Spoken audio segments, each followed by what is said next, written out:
Good evening once again, or good morning, depending on when you're watching this, and welcome once again to Math and You.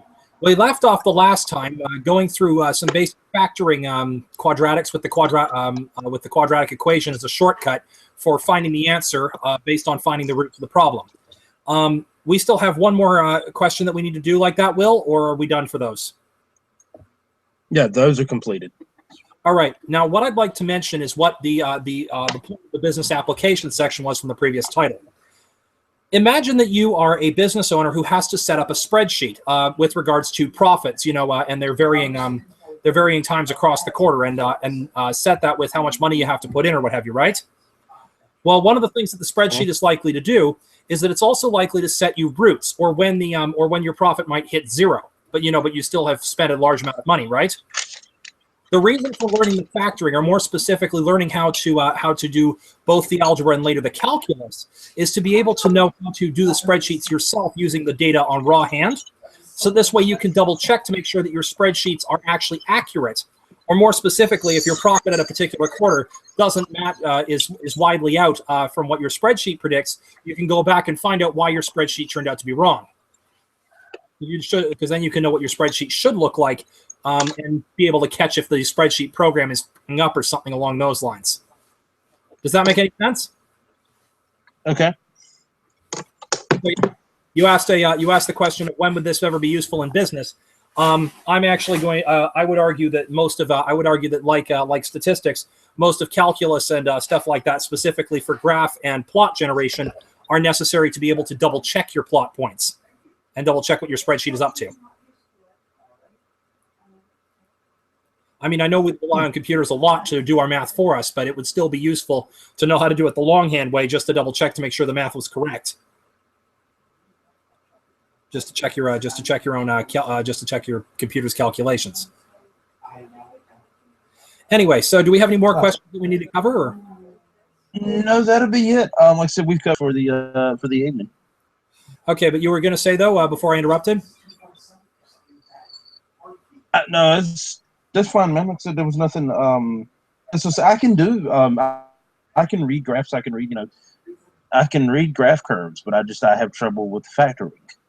Yeah, well, the factoring thing, the quadratic equation that I showed in the previous video is a shortcut for being able, with those kind of formulas, like the ax squared plus bx plus c. As long as you have one of those style formulas, you can automatically find the roots for where it touches zero, and therefore be able to do the factoring from there.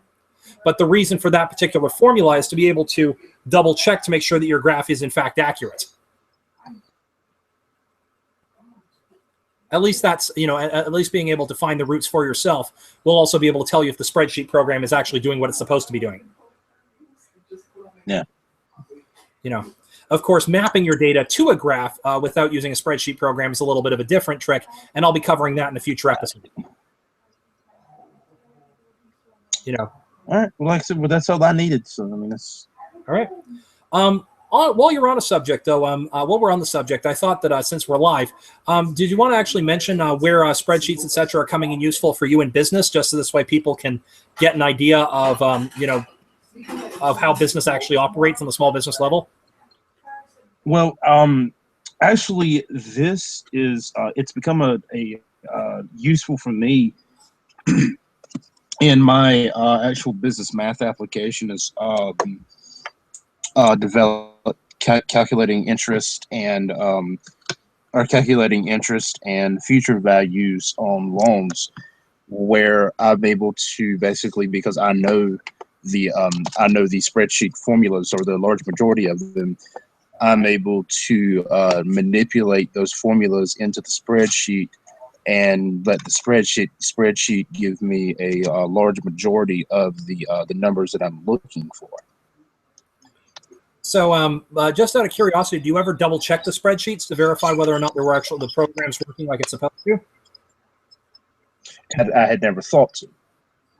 Well, that was I was just simply going to say, I was just simply going to say it might be something worth looking into, just for programming reasons, or if you misapplied the formula when you actually got the spreadsheet, it would be worth double checking it against actual numbers to to verify that A, the program's not glitching, or B, that